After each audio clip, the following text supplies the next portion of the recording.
Jokainen yhtään Suomen sotahistoriaa tunteva tietää jollakin tavalla varmastikin termin mottitaktiikka. Mutta mistä siinä oikein oli kyse, miksi sellaisen turvauduttiin ja mitä sen taustalla oikein piili? Tässä esityksessä käsittelen mottitaktiikkaa eri näkökulmista katsoen.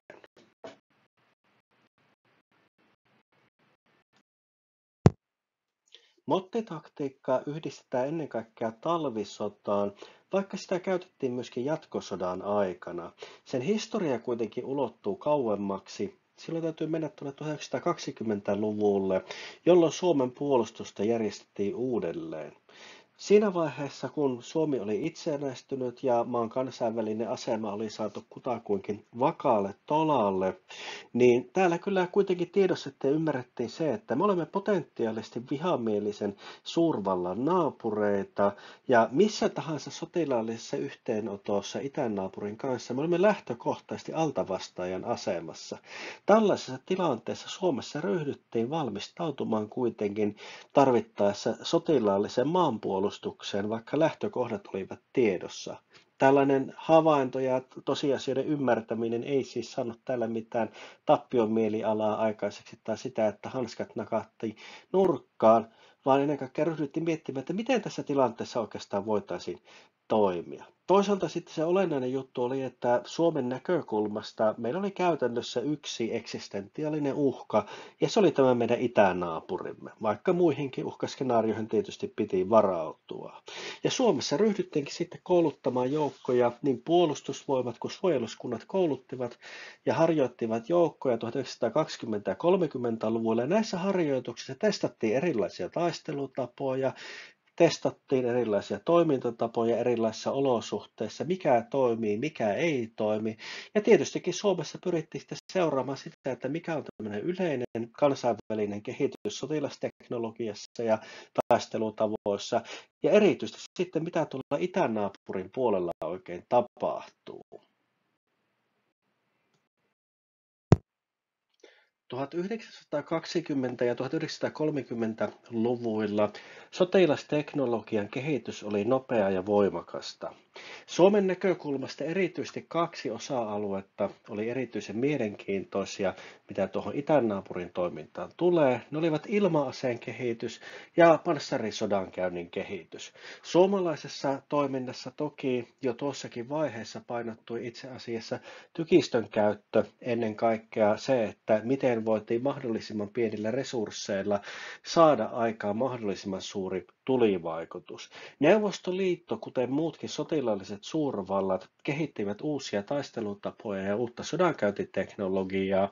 Ja niin kuin esimerkiksi vaikkapa tuolla Saksan ja Ranskan suunnalla, niin myöskin puna-armeija kehitti tällaista liikkuvaa sodankäyntiä, jossa erilaisten mekanisoitujen joukkojen merkitys oli ennennäkemättömän suuri, panssariasetta kehitettiin ja niin edelleen. Suomessa, kun tätä kehitystä sitten seurattiin ja tutkittiin, niin ymmärrettiin se, että Suomen olosuhteissa tällaiset joukot tulisivat olemaan erittäin riippuvaisia tieverkostosta huomattavan osan vuodesta, mikäli sääolot olisivat kutakuinkin normaaleja.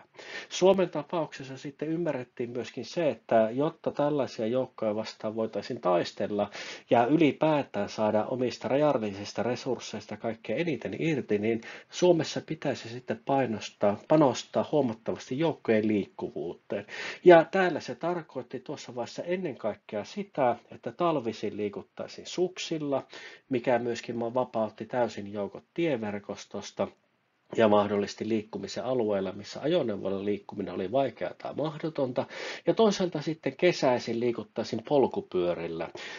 Me Suomen sotahistorian perehtyneet tiedämme kyllä kaikki aivan varmasti sen, että tämä tällainen kyky hiihtää ja liikkua talvella oli suomalainen erityispiirre, mutta sekin itse asiassa oli kansainvälisesti aika poikkeuksellista, kuinka paljon panostettiin siihen, että jalkaväen joukot voisivat liikkua polkupyörillä. Myöhemminhän tästä tuli ihan standardikin sitten, että joukoista suuri osa sitten tulisi marssimaan polkupyörillä. Tuollaista se ei aivan vielä tuossa vaiheessa ollut, mutta myöskin tähän kesäliikkuvuuteen panostettiin. tiedostettiin. Eli tiedostettiin se, että tulevalla vihollisella tulisi olemaan suuri materiaalinen ylivoima ja se tulisi käyttämään mekanisoituja joukkoja, jotka olisivat riippuvaisia tieverkostosta, jolloin sitten kehitettiin Suomen olosuhteisiin toimintakykyä, joka taas sitten irrottaisi nämä Suomen joukot tieverkon rajoista tai ainakin vähentäisi sitä riippuvuutta.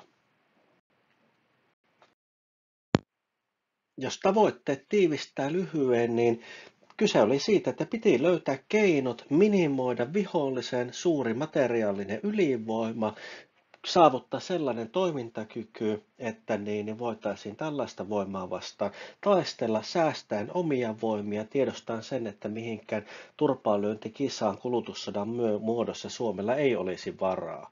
Toisaalta sitten tämä mottitaktiikka, mitä kehitettiin, niin sehän ei ollut todellakaan mitään passiivista puolustautumista, vaan se oli itse asiassa puolustautumista, johon liittyy myös puolustautuminen hyökkäämällä. Ja tämä tarkoitti sitä, että joukot täytyisi kouluttaa hyvin, joukot pitäisi kouluttaa siihen, että ne pystyvät toimimaan yhteistoiminnassa ja hyvin ajoitetusti, ja samalla sitten pitäisi pystyä muodostamaan sitten hyvä tällainen tilannekuva, ja tämän kokonaisuushallinnan osalta kaksi sellaista unohdettua palikkaa on, jotka ovat huomattavalta osalta yleisöstä jääneet aivan unohduksiin. Nimittäin ensinnäkin, mikä tietysti itseäni tällaisena viestikoulutettuna reserviläisenä aina on mielessä niin kuin hyvinkin kirkkaasti, niin on se, että viestijärjestelmien täytyy toimia. Eli ilman, että rakennetaan sitten toimivat kenttäpuhelinverkot ja niin edelleen, niin ei pystytä saamaan sitä viestiä kulkemaan. Suomihan oli myöskin 30-luvulla radiotekniikassa aivan huippuluokan maa. Toisen maailmansodan aikaan suomalaiset sissiradiot olivat aivan parasta A-luokkaa. Tämä viestijärjestelmien taso ja laatu, vaikkakin määrässä oli kauniisti sanottuna puutteita, niin oli erinomainen ja niitä osattiin sitten käyttää hyvin. Eli tieto kulki paikassa toiseen. Ja sitten sellainen toinen suomalainen vahvuus, joka oli myöskin avainasemassa, koska tämä mottitaktiikassa kriittistä oli se, että itsellä on parempi tilannekuva kuin vastustajalla, niin suomalainen radiotieduste oli huippuluokkaa. Suomalaiset pystyivät kuuntelemaan venäläistä viestiliikennettä ja murtamaan myöskin salattuja viestejä, mikä sitten antoi etulyöntiasemaa vastustajaan nähden. Tuossa vaiheessa, kun ollaan 30-luvulla, niin huomioarvoissa on se, että Suomessahan on paljon porukkaa, jotka vieraana kielenä osaavat venäjää. Vastaavasti venäläisten näkökulmasta katsottuna usein jo pelkkä suomen kieli oli sellainen melkeinpä salausjärjestelmä. Mutta suomalainen radiotiedustelu oli erinomaisella tasolla, pystyttiin kuuntelemaan venäläistä viestiliikennettä ja myöskin murtamaan salattua viestiliikennettä, ja toisaalta sitten omat viestijärjestelmät mahdollistivat sitten tiedonkulun tehokkaasti, ja nämä loivat sitten sen tilannekuvan, joka toki nyt verrattuna johonkin 2020-luvun taistelukenttiin oli kauniisti sanottuna puutteellinen, mutta että joka oli kuitenkin riittävän hyvä ja ennen kaikkea tyypillisesti parempi ja paremmin ajan tasalla kuin vastustajalla. Ja tämä työ ja pohja rakennettiin siis 20- ja 30-luvuilla. Mottitaktiikka ei ollut siis mitään tämmöistä improvisoitua ad hoc sodankäyntiä, jossa ruvetaan toimimaan tilanteen vaatimalla tavalla ja jotenkin nerokkaasti keksitään sitten se, että miten se homma hoidetaan, vaan tähän oltiin valmistauduttu, tätä oltiin suunniteltu ja sitten toimeenpantiin. Tietyllä osin voidaan sanoa, että ei nyt valmiita suunnitelmia, mutta sodittiin tavalla, johon oltiin valmistauduttu ja jota oltiin harjoiteltu.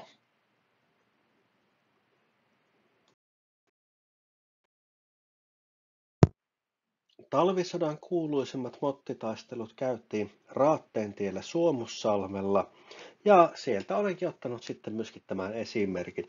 Tässä on tilanne joulukuussa 1939, jolloin Puna-armeijan joukkoja on saarrettu Suomussalmen alueelle ja idästä on sitten jo lähestymässä uusia neuvostojoukkoja. Tämä Suomussalmen saarrostus takaisin valtaan ja niin edelleen. Tämä oli hyvin tämmöinen perinteinen operaatio. Siinä siis saarretaan vihollinen Suomussalmen kirkonkylän ympäristöön, katkaistaan se yhteydet itään ja sitten saartorengasta ryhdytään tiivistämään, mutta tosiasiallisesti jätetään sitten viholliselle mahdollisuus perääntyä. Tätähän itse asiassa jotkut kriitikot ovat sanoneet, että oliko tämä nyt sitten taistelussa virhe, että neuvostoliittolaisille annettiin tämmöinen perääntymistie, mutta resurssiniukassa tilanteessa, missä joukko oli rajallinen määrä, niin tämähän oli oikeastaan sellainen, että johto oli Sun Tsunsa lukenut tai ainakin sisäistänyt tämä ajattelu, että se saarrettu nurkkaan ahdettu vihollinen taistelee helposti loppuun saakka niin kuin nurkkaan ajettu rotta, mutta kun sille jättää pakotien ja kohdistaa sitten ylivoimaisen olosta voimaa sitten tähän näin, niin se pakotie on yleensä sellainen, että siihen mahdollisuuteen sitten tartutaankin ja vaikka sieltä Suomussalmelta sitten suuri osa neuvoston joukosta pääsikin pakoon, niin kalustoahan saatiin suuria määriä saaliiksi ja vihollisella aiheutetut tappiot olivat selvästi suurempia kuin suomalaisten kärsimät. Mutta idästä tosiaan tulee tämä niin sanottu sininen divisioona ja se olikin sitten sotaosasto, joka kohtasi sitten mottitaistelutaktiikan, ei ensimmäisenä neuvoston joukosta, mutta tämä Suomussalmen tappiot olivat niin raskaita viholliselle ja kansainvälinen lehdistö nopeasti paikalla myös sitä todistamassa, että maine kiiri kautta koko maailman ja mottitaktiikasta tulikin talvisodan jälkeen sodankäyntitapa, jota sitten tutkittiin, opiskeltiin ja opetettiin pitkiä poikin maailmaa. Käydäänpä siis läpi tätä Suomussalmen taistelua tammikuussa 1940. Vinogradovin komentama 44. divisioona siis hyökkäsi Raattentietä pitkin kohti länttä.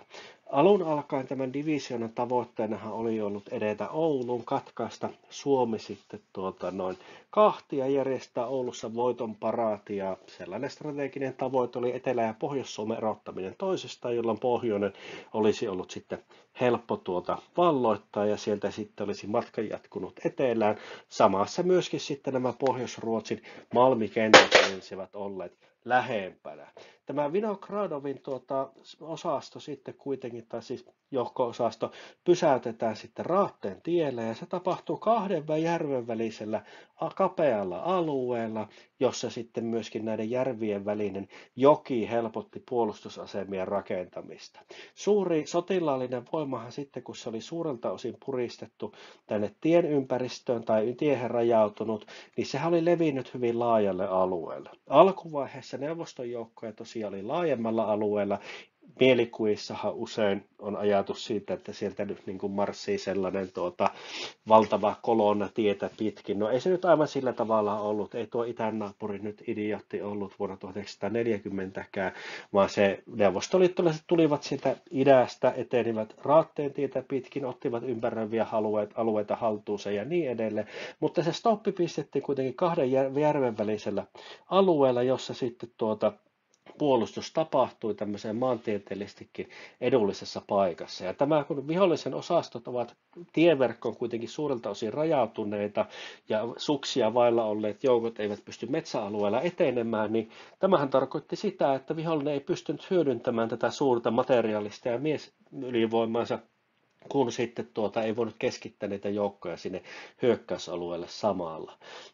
Pysäytetään se 44. divisioona, samalla sitten tämä 9. divisioona hyökkäys tapahtuu siinä sitten, ja 3 suuntaa sitten hyökätään tätä 44. divisioona osastoja vastaan, jolloin ne sitten todenteolla niin kuin puristetaan siihen Raattentien ympäristöön ja sitten syntyy ne varsinaiset motit, kun nämä osastot, mitkä ovat hyökänneet, sitten irrotetaan toisistaan, osa lyödään hajalle ja osa sitten näihin vetäytyy sitten pienemmille alueille. Ja tämä 9. divisioona hyökkäys nimenomaan oli myöskin tällainen esimerkki juurikin tämmöisestä puolustautumisesta.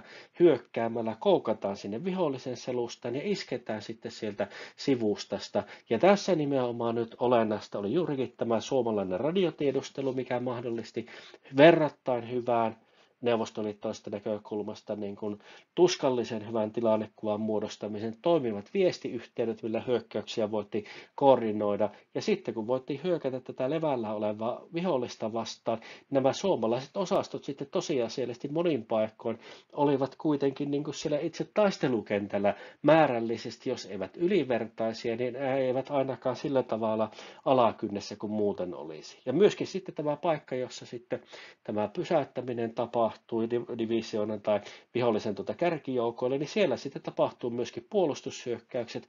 Viholliselta riistetään aloite, työnnetään nämä joukot sinne tieympäristöön, jossa eivät pysty senkään vertaa hyödyntämään ylivoimaansa, pirstotaan itä-länsi-suunnassa nämä osastot erillensä toisistaan, jolloin se koordinointi ja yhteistyö käy entistä vaikeammaksi ja pakotetaan sitten vihollinen tällaisiin tiukkoihin sumppuihin, jotka taas sitten mahdollistavat sitten niin esimerkiksi tykistön tuleen tehokkaamman käytön.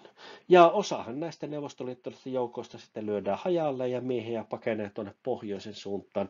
Ja sinnehän sieltä sitten loppujen lopuksi luikkii myöskin 44. divisioonan komentaja selvinneen miehinensä. Mutta tässä näkyy oikein tämmöinen arkkityyppinen esimerkki tästä Raattentien taistelun mottitaktiikasta, missä vihollinen pirstotaan sitten tällaisiin isompiin motteihin.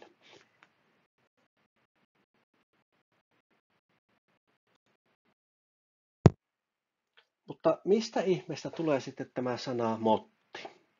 No sellainen intuitiivinen vastaus on se, että tämä mottihan alun alkaen tarkoittaa ja tänäkin päivänä sitten tämmöistä polttopuuyksikköä, polttopuukuutiota.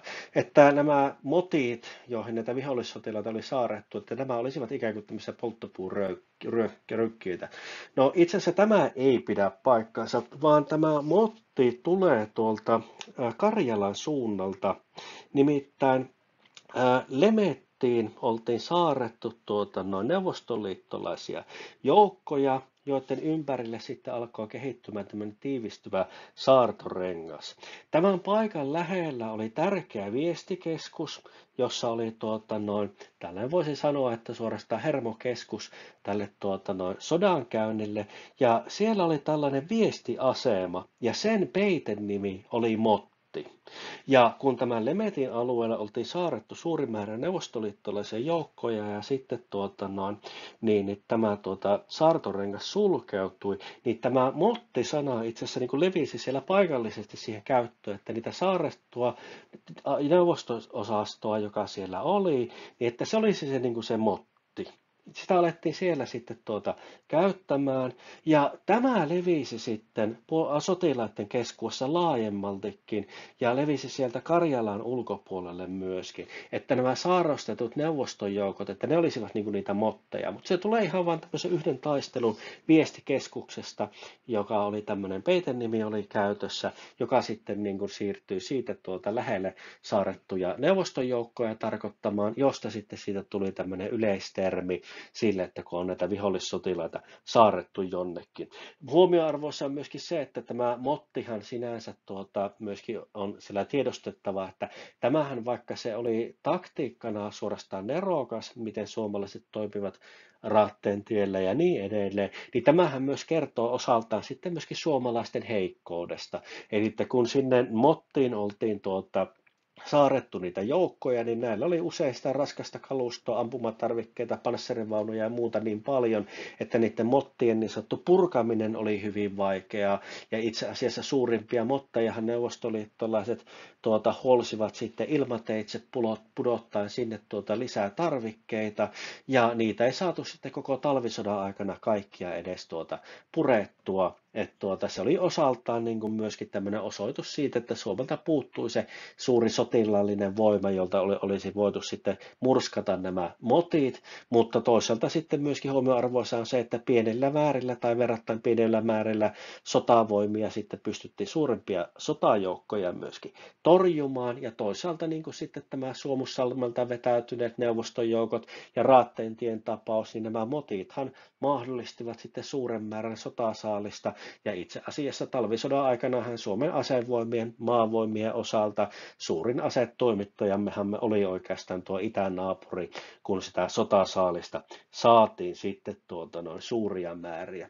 Ja nämä kokemukset siitä, että näitä motteja ei voitu purkaa, niin eivät johtaneet sitten talvisodan jälkeen siihen, että Suomessa olisi hylätty mottitaktiikka, sitähän tultiin käyttämään jatkosodassakin, vaan mietittiin sitä, että minkälaisilla työkaluilla voitaisiin sitten näitä motteja purkaa. Ja Suomessahan ryhdyttiin sitten kehittämään raskasta granaatinheitintä ja raskasta raketinheitintä tällaista, että kun olisi tämmöisiä aluemaaleja, niin mitä sitten, jotka eivät liiku, jotka ovat tiedetyissä paikoissa, niin tämmöisillä hyvin järeillä tykistöaseilla voitaisiin sitten näitä vastaan sitten iskeä. Mutta siinä kävi sitten kuitenkin sillä tavalla, että sekä tämä raketinheitin projekti että granaatinheitin projekti niin eivät johtaneet sodan aikana mihinkään lopputulokseen. Raskas granaatinheitin jäi kylläkin sitten elämään ja toisen maailmansodan jälkeisenä aikanahan Tampella valmistikin sitten ja oli yhteistyössä israelilaisen Soltamin kanssa raskasta granaatinheitintä, jonka juuret menivät itse asiassa teknologiaan, jota oltiin kehitetty alun alkaen motteja mielessä pitäen. Tässä kuvassa näette kaatuneita neuvostoliittolaisia sotilaita, joita on pinottu siihen Raatteentien varrelle verrattain lähelle nykyistä itärajaa. Kerron teille seuraavaksi sellaisen tarinan, jota tuolla Suomussalmen suunnalla tänäkin päivänä totena kerrotaan, että kun sitten talvisodan jälkeen Neuvostoliitto ilmoitti ymmärrettävistä syistä huhtikuussa, että suomalaisten pitäisi koota ja luovuttaa kaikki kaatuneet Neuvostoliittoon, niin näitä sitten tältä Raatteentien alueelta ryhdyttiin kokoamaan sitten näitä kaatuneita neuvostoliittolaisia sotilaita. Ja kun ensimmäinen luovutuserä oli sitten saatu kokoon, niin siinä oli sellaiset reilu 300 puna-armeija kaatunutta.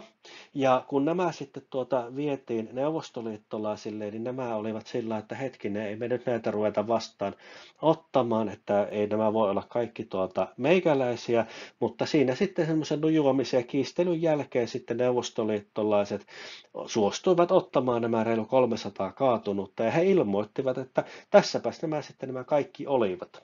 Ja suomalaiset kertoo, että tämä nyt on semmoinen homma, että tässä nyt oli tämä ensimmäinen satsi vasta, että suuri osa on vielä keräämättä, niin nämä neuvostoliittolaiset närkästyivät tällaisesta, että mitäs tämä tämmöinen homma on, ja suomalaiset sitten, suomalainen upseeri sitten, mikä siinä oli vastuussa tästä hommasta, niin ehdotti, että tehdäänkö tästä nyt semmoinen sopimus, että sovitaan nyt tällä päivämäärällä kirjallisesti, että kaikki kaatuneet neuvostosotilaat on luovutettu ja laitetaan nimet paperiin ja unohdetaan koko homma. Ja neuvostoliittolaiset sitten hyväksyi tämän ehdotuksen ja te laadittiin sitten asiakirja suomeksi ja venäjäksi ja ne allekirjoitettiin ja se oli sitten siinä. Mutta huhtikuussa tosiaan reilu 300 neuvostoliittolaista sotilasta tuonne itään luovutettiin, mutta suomalaisille sitten sitä hommaa olikin sitten kevään ja kesän ajaksi, siis useamman kuukauden ajan niitä ruumiita löytyi, ja tänäkin päivänä, jos sinne Raatteentien ympäristöön menee, niin siellähän saattaa tulla sitten vastaan tällaisia jäänteitä näistä talvisodan taisteluista, ja siellä kun sitten näitä ojitushommia, metsätöitä ja muita tehdään, niin tänäkin päivänä ei niin harvinainen löytö on sitten neuvostoliittolaisten sotilaiden jäänteet tai varusteiden jäänteet. Kiitoksia mielenkiinnosta. Tässä lopussa sitten tuttuun tapaan 4 videota, jotka liittyvät toisen maailmansodan tapahtumiin. Suosittelen niitä katselemaan. Ne ovat vähän hiukan eri näkökulmia käsitteleviä pätkiä. Laittakaa kanava seuraa.